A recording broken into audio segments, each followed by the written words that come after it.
নবীজি বলেন তিনটা বৈশিষ্ট্য যদি কারো মধ্যে থাকে সে অন্তরের মধ্যে ঈমানের স্বাদ আস্বাদন করতে পারবে।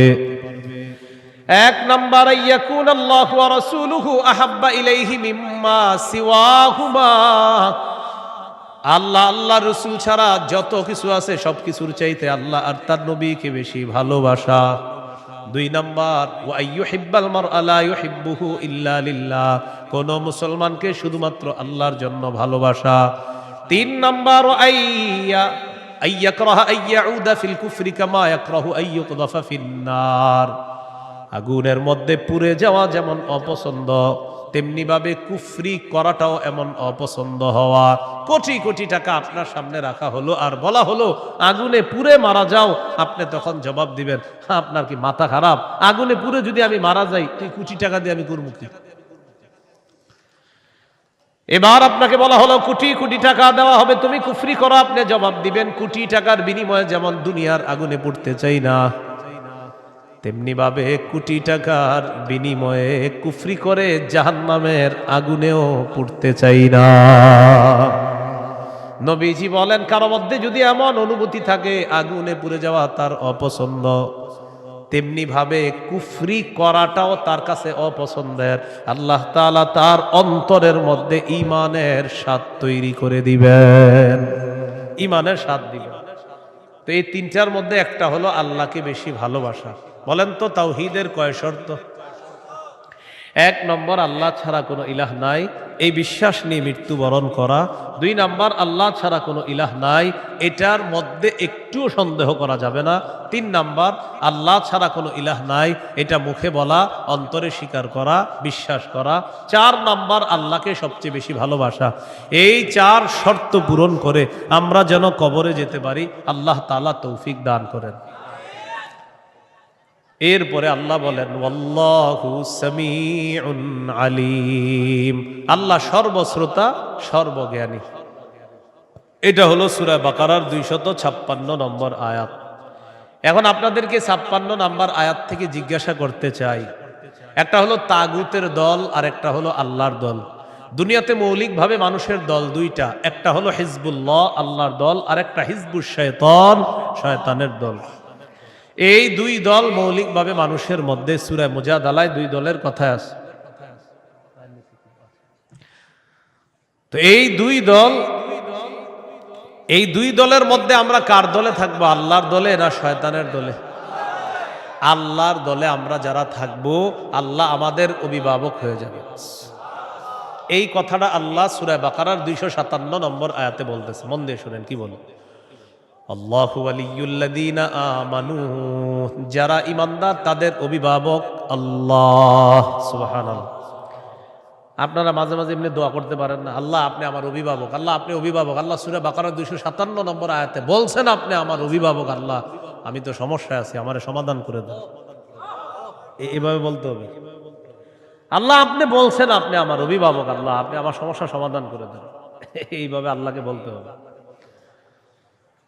আল্লাহু ওয়ালিয়ুল্লাযীনা আমানু, আল্লাহ বলেন যারা ঈমানদার তাদের অভিভাবক হলেন আল্লাহ। ইউখরিজুহুম মিনাজ যুলুমাতি ইলান নূর, আল্লাহ তাআলা অভিভাবক ঈমানদারদেরকে অন্ধকার থেকে বের করে আলোর দিকে আল্লাহ তাআলা নিয়ে যায়।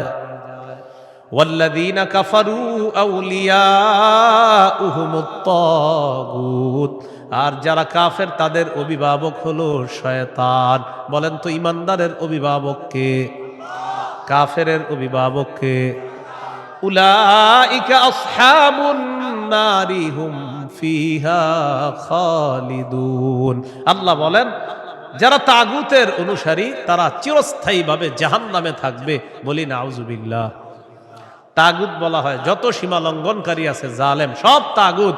এই তাগুত এটা পুরুষ হোক আর মহিলা হোক, এই তাগুত যারা এরা জালেম অথবা জালেমা, সব তাগুত। তবে কষ্টের বিষয় আর দুঃখের বিষয়, আমরা বারবার এক তাগুত ছেড়ে আরেক তাগুতকে ধরি। এক তাগুত ছেড়ে আরেক তাগুতকে কি করি? ধরি। কেন ধরি জানেন? বৃষ্টি থেকে বাঁচার জন্য ঝর্ণা নিচে এসে দাঁড়ায় আর কি। কোথায় দাঁড়াই? বাঁচার জন্য কি থেকে কোথায় এসে দাঁড়াই?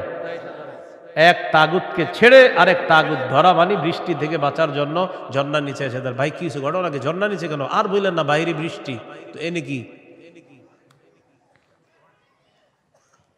এই জন্য মনে রাখবেন, শত্রু এটা কখনো বন্ধু হবে না। এরে আপনি যতই মনে করেন বন্ধু, এ শত্রু সব সময় শত্রু। সূরা মাইদার 51 নম্বর আয়াতে আল্লাহ বলে দিয়েছেন, লা তাত্তাখিজুল ইয়াহুদা ওয়ান নাসারা আউলিয়া। দুনিয়াতে যেমন তোমাদেরকে রাখছি আমি, আখিরাতেও তোমাদেরকে আবার পুনরুত্থান করব, এই ক্ষমতাও আমি আল্লাহর। সূরা বাকারা 258, 259, 260। দেখেন কি বলে, ألم تر إلى الذي حاج إبراهيم في ربه أن آتاه الله الملك إذ قال إبراهيم ربي الذي يحيي ويميت قال أنا أحيي وأميت قال إبراهيم فإن الله يأتي بالشمس من المشرق فأت بها من المغرب فبهت الذي كفر والله لا يهدي القوم الظالمين। নবী আপনি কি দেখেন নাই, ওই ব্যক্তির ব্যাপারে চিন্তা করেন নাই যে ব্যক্তি ইব্রাহিম নবীর সাথে তার রবের ব্যাপারে ঝগড়া করেছে? যেই রব তাকে রাজত্ব দান করেছে, ওই রবের ব্যাপারে লোকটা ঝগড়া করেছে ইব্রাহিম নবীর সাথে। আল্লাহ তাআলা বলেন, এই ব্যক্তি হলো বাবেল শহরের বাদশাহ নমরুদ। ইব্রাহিম নবীর সাথে ঝগড়া লাগছে, এই কারণে নমরুদকে আল্লাহ তাআলা রাজত্ব দান করছে। রাজত্ব পাওয়ার পর নমরুদ কয় আমি খোদা। ইব্রাহিম নবী বললেন, আমার রব রব্বি আল্লাযী ইহয়ী ওয়া ইউমীত, আমার রব হলেন তিনি যিনি জীবন দেয়, যিনি মৃত্যু দান করেন। নমরুদ পাল্টা জবাব দিয়ে বলে, ক্বালা আনা উহয়ী ওয়া উমীত, আমিও তো জীবন দেই, আমিও তো মৃত্যু দেই। নাউজুবিল্লাহ। হ্যাঁ, ইব্রাহিম নবী বললেন রব তিনি যিনি জীবন দেয় মৃত্যু দেয়। নমরুদ কথা আমিও তো জীবন দিই মৃত্যু দিই। তো ইব্রাহিম নবী, তাহলে কি করতে হবে? আমারও রব মানো, কারণ আমিও জীবন দিই মৃত্যু দিই। ইব্রাহিম নবী বললেন কিভাবে? জেলখানা থেকে 2 জন আসামি ধরে আনছে, একজনকে মেরে ফেলছে, আরেকজনকে ছেড়ে দিছে। মারার পর বলে, এই যে দেখো আমি মৃত্যু দিলাম। ছেড়ে দেওয়ার পর বলে, এই যে দেখো আমি জীবন দিলাম।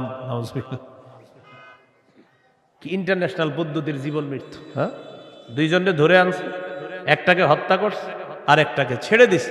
হত্যা করার পর বলে, দেখো জীবন দিলাম, মৃত্যু দিলাম। জীবন দিলাম কিভাবে? আরেকটাকে ছেড়ে দিছে। এইটা ছেড়ে দেওয়ার পর বলতেছে আমি তাকে জীবন দিলাম। আপনারা বলেন এটা কি জীবন মৃত্যু? ইব্রাহিম নবী চিন্তা করলেন, এরে এমন এক কথা বলে আটকাইতে হবে যে কথার পরে আর ঝগড়া করবে না। قال إبراهيم فإن الله يأتي بالشمس من المشرق فأت بها من المغرب।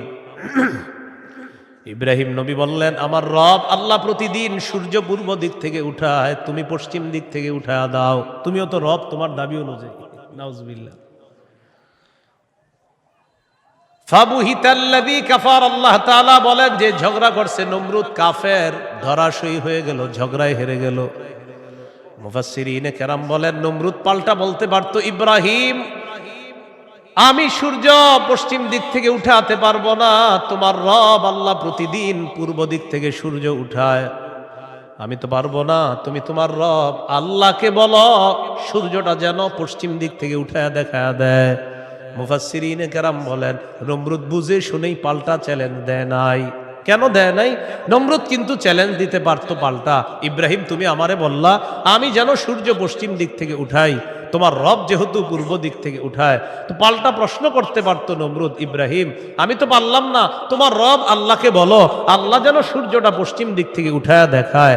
মুফাসসিরিনে কেরাম বলে, নমরুদ এটা বুঝে শুনেই পাল্টা প্রশ্ন করে নাই, কারণ নমরুদ জানে এই প্রশ্ন করলে ইব্রাহিম চ্যালেঞ্জ গ্রহণ করবে, আল্লাহকে বলবে আল্লাহ সাথে সাথে সূর্য পশ্চিম দিক থেকে উঠায় দেখায়।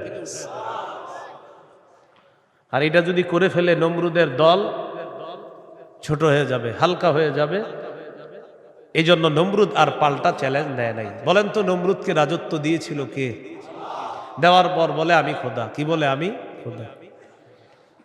এই জন্য প্রিয় ভাইয়েরা, সামনের দিকে যাদেরকে আমরা শাসন ক্ষমতায় বসাবো, যাদেরকে আমরা দায়িত্ব দিব, বুঝে শুনে দায়িত্ব দিতে হবে। কি শুনে? বলেন আমার সাথে, প্রতিদিন 2 রাকাত অতিরিক্ত নফল নামাজ পড়ব। পড়ার পর 3টা দোয়া করব। 1 নাম্বার, আল্লাহ, বলেন আল্লাহ, কিয়ামতের আগে বাংলাদেশে আর কোন নারী প্রধান চাই না। হ্যাঁ, কি প্রধান চাই না?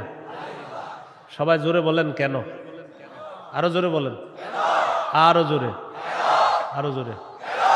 قال رسول الله صلى الله عليه وسلم لا يفلح قوم ولوا امرهم امرأتان। নবীজি বলেন ওই জাতি কিছুতেই কখনোই সফল হবে না যেই জাতি তাদের নেতৃত্বে কোন নারীকে বসায়া দেয়। আপনি বুঝেন আর না বুঝেন, আমার নবীর কথা সঠিক।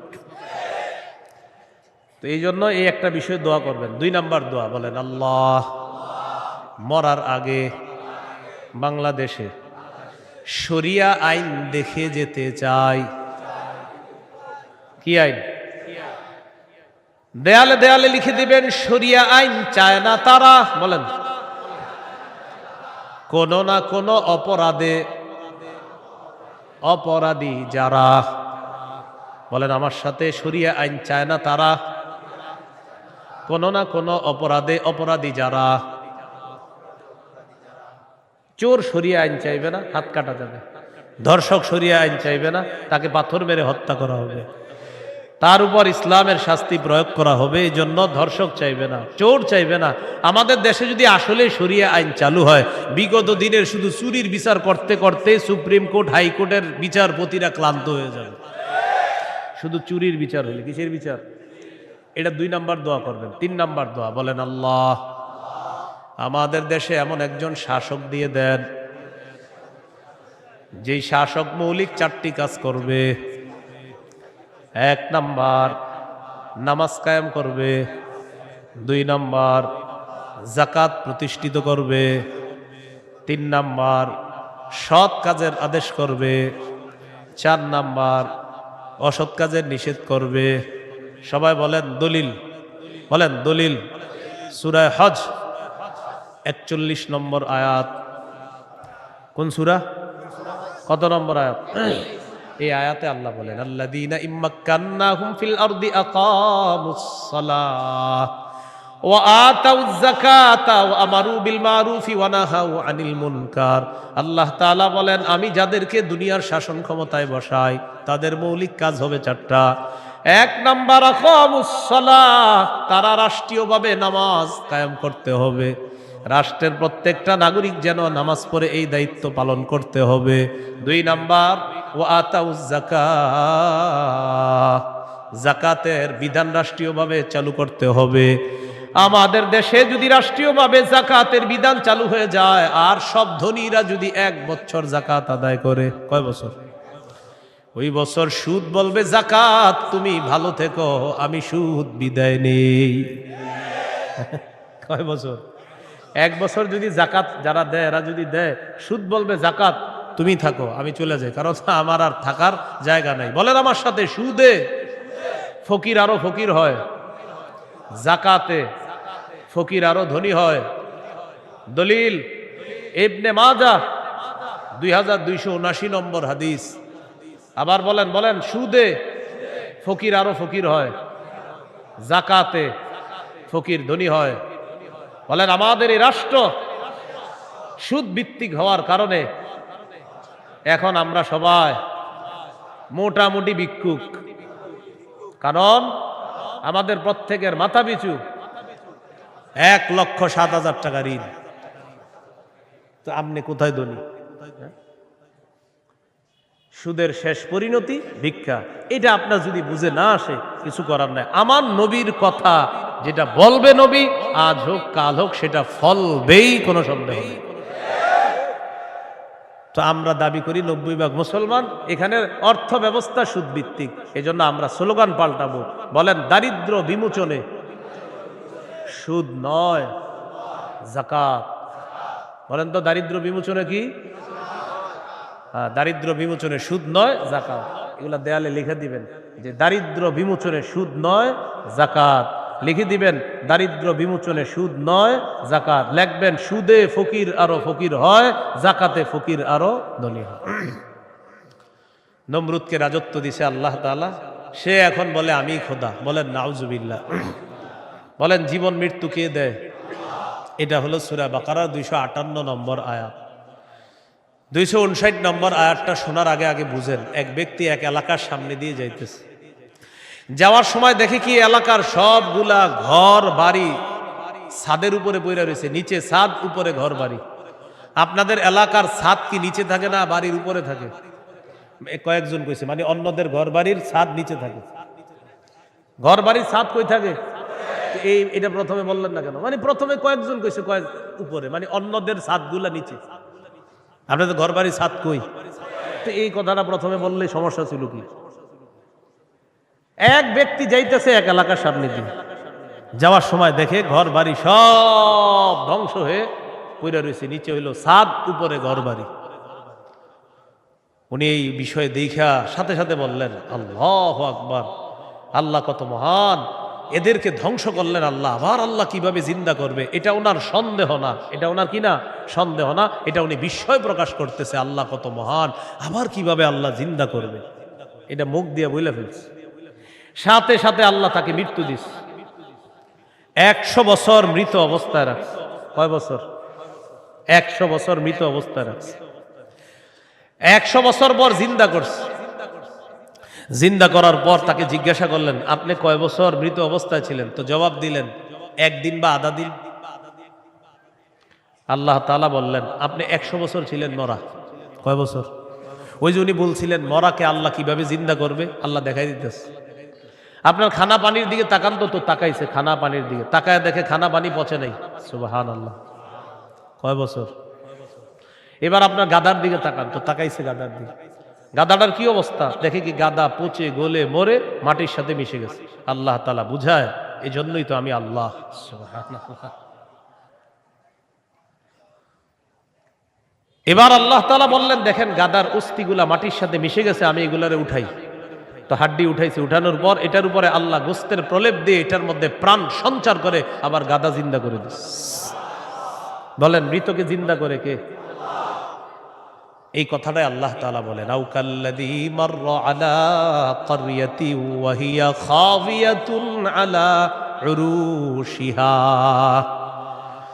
অথবা নবী আপনি কি ওই ব্যক্তির ব্যাপারে চিন্তা করেন নাই যে ব্যক্তি এক এলাকার সামনে দিয়ে গেছে, যাওয়ার সময় দেখে এলাকার সবগুলা ঘর বাড়ি ছাদের উপর পড়া, এর মানে ঘর বাড়িগুলা সব ধ্বংস। ক্বালা আন্না ইউহয়ী হাযিহিল্লাহু বা'দা মাউতিহা। তখন তিনি বললেন আল্লাহ তাআলা কিভাবে তাদেরকে মৃত্যুর পর আবার পুনরায় জিন্দা করবেন। ফাআমাতাহুল্লাহু মিআতা আমিন। আল্লাহ তাআলা তাকে 100 বছরের জন্য মৃত্যু দিলেন। সুম্মা বাআসা, আবার তাকে জিন্দা করলেন। করার পর আল্লাহ বললেন ক্বালা কাম লাবিস্তা, কতদিন আপনি এইভাবে মৃত অবস্থায় কাটিয়েছেন? তিনি জবাব দিলেন লাবিস্তু ইয়াওমান আও বা'দা ইয়াওম, একদিন বা আধা দিন আমি মৃত অবস্থায় ছিলাম। কয়দিন? না আপনারা বলেন আসলে কয় বছর? আল্লাহ তাআলা বলেন ক্বালা বাল লাবিস্তা মিআতা আমিন ফানজুর ইলা তাআমিকা ওয়া শারাবিকা লাম ইয়াতাসান্না। আপনি 100 বছর মরা ছিলেন, খানার দিকে তাকান, পানির দিকে তাকান, লাম ইয়াতাসান্না, পচে নাই। সুবহানাল্লাহ। ওয়ানজুর ইলা হিমারিকা, গাদাটার দিকে তাকান, গাদার দিকে তাকাইছে, তাকায় দেখে পচে গলে মাটির সাথে মিশে গেছে। আল্লাহ তাআলা বলেন জানেননি কেন আপনাকে আমি মৃত্যু দিলাম, আবার 100 বছর পর আপনাকে আমি কেন জিন্দা করলাম? ওয়ালিনাজআলাকা আয়াতাল লিন্নাস, আমি আপনাকে দুনিয়ার মানুষের সামনে নিদর্শন হিসাবে রেখে দিলাম যে দেখো আমি আল্লাহ মৃতকে জিন্দা করি, এর দৃষ্টান্ত দুনিয়াতেই দেখায়া দিলাম। কয় বছর মৃত্যু রাখছে, এরপরে আল্লাহ আবার উঠাইছে। এবার আল্লাহ বললেন অনজুর ইলাল ইযামি কাইফা নুনশিজুহা, ওই যে আপনার গাদার অস্থিগুলা মাটির সাথে মিশে গেছে, দেখেন কিভাবে আমি উত্থিত করি। সুম্মা নাকসুহা লাহমা, এরপর দেখেন কিভাবে গোস্তের পোশাক হাড্ডিগুলার উপর পড়ায়া দেই। আল্লাহ গোস্তের পোশাক পরায়া প্রাণ সঞ্চার করে গাদা আবার জিন্দা করে। এবার তিনি বললেন, মানে কে? ওই যে যিনি বলছিলেন 100 বছর আগে আল্লাহ কিভাবে জিন্দা করবে, তখন তিনি বললেন, ক্বালা আ'লামু আন্নাল্লাহা আলা কুল্লি শাইইন কাদির। আমি বুঝতে পারছি, আমি জানি আল্লাহ সবকিছুর উপর ক্ষমতাবান। বলেন সবকিছুর উপর ক্ষমতাবান কে? 100 বছর মৃত রাইখা আবার জিন্দা করার ক্ষমতা কার? এখন আমি কি আপনাদেরকে বলছি লোকটাকে? এই লোকটাকে বলছি? বলি নাই। এলাকা কোনটা এটাও বলছি? বলি নাই। কোরআনে এলাকার নামও আসে নাই, ওই ব্যক্তির নামও আসে নাই। তবে মুফাসসিরিনে কেরাম বলেন এই ব্যক্তি যে একজন নবী ছিলেন এতে সন্দেহ নেই। উনি একজন কি ছিলেন? নবী ছিলেন, এতে কোনো সন্দেহ নেই। এটা হলো মুফাসসিরিনে কেরামের বক্তব্য। মুআররিখিন যারা আছে, ঐতিহাসিকগণ, তারা বলেন আগে পরে গবেষণা করলে বোঝা যায় তিনি ছিলেন উযাইর আলাইহিস সালাম। কোন নবী? অথবা বলেন, অথবা আরমিয়া আলাইহিস সালাম, এটা একজন নবীর নাম। তাহলে ওই জনপদের সামনে দিয়ে যিনি গিয়েছেন তিনি একজন নবী ছিলেন, এই ব্যাপারটা স্পষ্ট। তবে তিনি কোন নবী ছিলেন, উযাইর নবী না আরমিয়া নবী, এই ব্যাপারে ঐতিহাসিকগণ বলেন তিনি হয়তো উযাইর নবী, না হয় আরমিয়া আলাইহিস সালাতু ওয়াস সালাম। এখন এলাকা, এটা কোন এলাকা? ঐতিহাসিকগণ বলেন এলাকাটা বাইতুল মুকাদ্দাসের বুখতে নসর যে এলাকা দখল করেছিল, ওই বুখতে নসরের এলাকাটা ইতিহাস গবেষণা করলে বোঝা যায় ওই এলাকাটা আল্লাহ ধ্বংস করার পর তখন ওই নবী এলাকার সামনে দিয়ে গিয়েছিলেন। তাহলে এলাকার নাম সরাসরি কোরআনে নাই, এলাকার নাম সরাসরি হাদিসে নাই, নবীর নাম সরাসরি কোরআনে নাই, নবীর নাম সরাসরি হাদিসে নাই। মুফাসসির এবং ঐতিহাসিকগণ গবেষণা করে বলেন আগা গোড়া এটা গবেষণা করলে বোঝা যায় নবী ছিলেন হযরত উযাইর অথবা আরমিয়া, আর এলাকাটা ছিল বাইতুল মুকাদ্দাস। এই হলো সূরা বাকারার 259 নম্বর আয়াত। সূরা বাকারার 260 নম্বর আয়াত। এই আয়াতেও আল্লাহ আমাদের আকীদা স্বচ্ছ করবে যে দেখো দুনিয়াতে আমি তোমাদেরকে জিন্দা রাখছি, আবার আমি মৃত্যু দিব, আবার তোমাদেরকে পুনরুত্থান করব, এই ক্ষমতা। বিসমিল্লাহির রহমানির রহিম। আল্লাহুম্মা লাকাল হামদু ওয়া লাকাশ শুকর। সূরা বাকারা 260 নম্বর আয়াত। আল্লাহ বলেন وَإِذْ قَالَ إِبْرَاهِيمُ رَبِّ أَرِنِي كَيْفَ تُحْيِي الْمَوْتَى قَالَ أَوَلَمْ تُؤْمِنْ قَالَ بَلَى وَلَكِنْ لِيَطْمَئِنَّ قَلْبِي قَالَ فَخُذْ أَرْبَعَةً مِنَ الطَّيْرِ فَصُرْهُنَّ إِلَيْكَ ثُمَّ اجْعَلْ عَلَى كُلِّ جَبَلٍ مِّنْهُنَّ جُزْءًا ثُمَّ ادْعُهُنَّ يَأْتِينَكَ سَعْيًا وَاعْلَمْ أَنَّ اللَّهَ عَزِيزٌ حَكِيمٌ।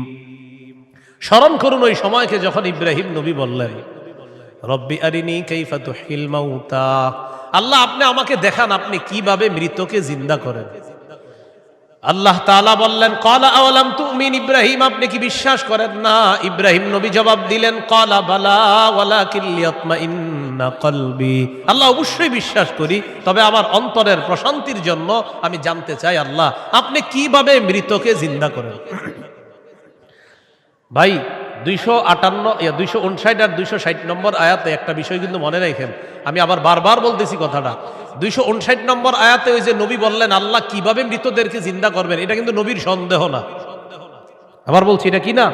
সন্দেহ না, বলেন বিস্ময়, কি উনি আশ্চর্য হচ্ছেন। আবার 260 নম্বর আয়াতে ইব্রাহিম নবী বলতেছে আল্লাহ আপনি আমারে দেখান কিভাবে মৃতকে জিন্দা করেন, এটাও ইব্রাহিম নবীর সন্দেহ না, বরং ইব্রাহিম নবী অন্তরকে শান্তি দিতে চায় আল্লাহ আপনি যে মৃতকে জিন্দা করেন এটা দেখলে আমার দিলে একটু ভালো লাগতো, শুধু এই কারণে আমি দেখতে চাই। তাহলে বিষয়টা কি সন্দেহ? নাউজুবিল্লাহ, কোন নবী সন্দেহ করতে পারে না। তো আল্লাহ তাআলা বললেন ক্বালা ফাকুজ আরবাতাম মিনাত তাইর, ইব্রাহিম আপনি 4টা পাখি ধরেন, ফাসুরহুন্না ইলাইকা, এই 4টি পাখি আপনি বসে আনেন, আপনার আয়ত্তে আনেন। আয়াতে আনার পর সুম্মা জাআলা আলা কুল্লি জাবালিম মিনহুন্না জুজআ, 4টা পাখিকে আপনি চূর্ণ বিচূর্ণ করে টুকরা টুকরা করে ফেলবেন। টুকরা টুকরা করার পর এই পাখিগুলার টুকরা টুকরা বিভিন্ন পাহাড়ের মধ্যে আপনি ছিটায় দিবেন। কোন পাখির টুকরাটা কোন পাহাড়ের মধ্যে আছে এটা আপনার জানা নাই। এবার আপনি তাদের নাম ধরে আপনি ডাকবেন। আল্লাহ তাআলা বলেন আমার হুকুমে যেই যেই পাখির টুকরাগুলা যেই পাহাড়ের মধ্যে আছে ওই টুকরাগুলা আমি আল্লাহ প্রত্যেক পাহাড় থেকে আলাদা আলাদা করে একত্রিত করে অবিকল ওই পাখির মধ্যে প্রাণ সঞ্চার করে দিব। পাখি আপনার সামনে উঠতে উঠতে উপস্থিত হয়ে যাবে। তো আল্লাহ বলেন ফাসুরহুন্না ইলাইকা, এটা আপনি বসে আনেন, আয়াতটা আনেন। সুম্মা জাআল আলা কুল্লি জাবালিম মিনহুন্না জুজআ, এগুলারে টুকরা টুকরা করে আপনি পুরা সব একসাথে করে ফেলবেন। এখন বলেন তো চার পাখি একসাথে টুকরা টুকরা করলে কোন পাখির টুকরা কোথায় আছে এটা কি বলা যাবে? ইব্রাহিম নবীকে বললেন আলাদা আলাদা পাহাড়ের মধ্যে রেখে দেন। রাখার পর এবার আপনি ডাক দিবেন। ডাক দেওয়ার পর দেখবেন ওই আলাদা টুকরাগুলা একত্রিত হয়ে যেই যেই পাখির টুকরা আমি আল্লাহর হুকুমে ওই পাখির শরীরে যাবে, আমি প্রাণ সঞ্চার করে দিব, পাখি আপনার সামনে উঠতে উঠতে উপস্থিত হয়ে যাবে। শেষে আল্লাহ বলেন ওয়ালাম, জেনে রাখেন আল্লাহ আজিজুল হাকিম, আল্লাহ মহাপরাক্রমশালী, আল্লাহ মহাপ্রজ্ঞাময়। তিনটি বিষয়। এক নাম্বার বলেন আল্লাহর কাছে মনোনীত ধর্মের নাম কি? ইসলাম। ইসলামের দাওয়াত অন্যের সামনে দেওয়া যাবে কিনা? যাবে। ইসলাম গ্রহণে কাউকে কি জোর করা যাবে? আচ্ছা। দুই নম্বর, মৌলিকভাবে মানুষের দল কয়টা? দুইটা। একটা কার দল? আল্লাহর দল। আর একটা কার দল? শয়তান। ইমানদারের অভিভাবক কে? কাফেরদের অভিভাবক কে? শয়তান। তিন নম্বর, আমাদেরকে দুনিয়াতে জীবিত রাখছে কে? মৃত্যু দিবে কে? মৃত্যুর পর আবার জিন্দা করবেন কে? এই তিনটি বিষয় সূরা বাকারার 256 থেকে 260 নম্বর আয়াত পর্যন্ত আমরা জানলাম। আল্লাহ তাআলা আমাদের সকলকে আকীদা বিশুদ্ধ করে স্বচ্ছ করে আমরা যেন